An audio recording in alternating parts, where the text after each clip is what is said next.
Mes šiandien svečiuojamės pas Irmantą vėl, nes mes turime ekskliuzyvinį variantą. Šeduvas, 1-1.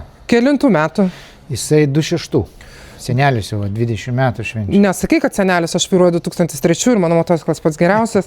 Klausykit, bet mes turim Honda su priekaba. Man tai šiaip yra įdomu. Su priekaba žmonės perka motociklą šiaip dėl to, kad fancy, mada ar tiesiog prisirišimas ir tik tokius vairuoja. Nu, dauguma pradeda turbūt, kai įkuria šeimą ir tikisi vežioti vaikus. Rimtai, Jo, su motociklu. Vaikai užauga. Tada vežioja girtus kolegas. VIP vieta yra Lopšy. Čia gali ir nusnaust, ir patogu, gali įsitaisyti, kaip tau, kai ir vėjas nepučia, ir nuo lietaus gali užsiklot, pasislėpti. Čia yra vipinė vieta. Tai čia dabar aš suprantu, su tokiu motociklu tu gali 200 kg vežti, tarkim, ant motociklo ir dar čia šimtukai susidėti. Dar gali taip. Drąsiai. Jo, tik tai variklio, aišku, jau sunkoka bus tempti tokį svorį. Tai. Sukiesi ir visa tas krepšys liulka vadinama pakyla net. Aha. Čia kai dešinė suki, turi tendenciją keltis nuo svorio. Tai reikia tą įvertinti ir pasirinkti tą saugų tokį greitį. Vairas sunkiau sukinėjasi, viskas čia truputėlį kitaip. Ar man būtų sudėtinga, pavyzdžiui, va taip be jokio pasirepetavimo atsisėsti, susodinti žmogų ir išvažiuoti gatvę? Manau, jo. Sudėtinga. Nu, iš pirmo karto gali kažkur tai... Bet čia ir užkliūt gali, nes veidrodėlio tai ant jo nėra. Bortelį kokį gali užkabinti, dar kažką ant sankryžos. Jie tu pasivažinėti aikštutį, ten po valandžikį kitą ir tada, manau, jau galima drąsiai būtų. Klausyk, aš galiu pabandyti sėsti, niekada nesusėdėjus. Į Lopšį? Jo. Nu, aišku. Čia visiškai fancy kažkoks tai reikalas, aš bandau kelt vieną koją. Jeigu mano amžiai nesusuks manęs meškų, bet aš nenugriūsiu, čia viskas stabilu. 3 atramos, 3 ratai. Taip, aš keliu kitą koją. Ai, palauk, aš žinai ką, aš pamiršau, čiagi atsilenkė man rods kažkur. O, lenk kur nors, nes aš išstrigau. Viskas, aš jau sėdžiu.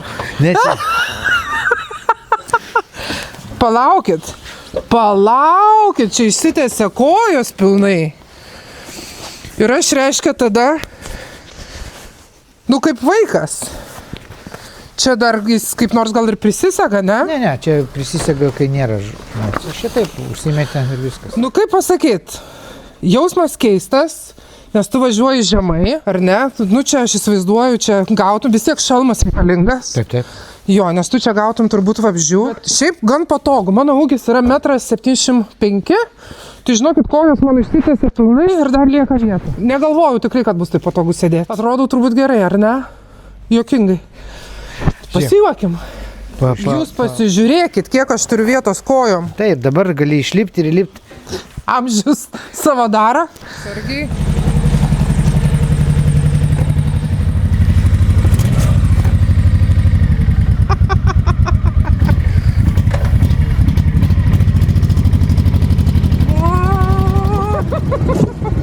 Oi, dobėtas kelias, meilės, Jėzu tik neįduobė.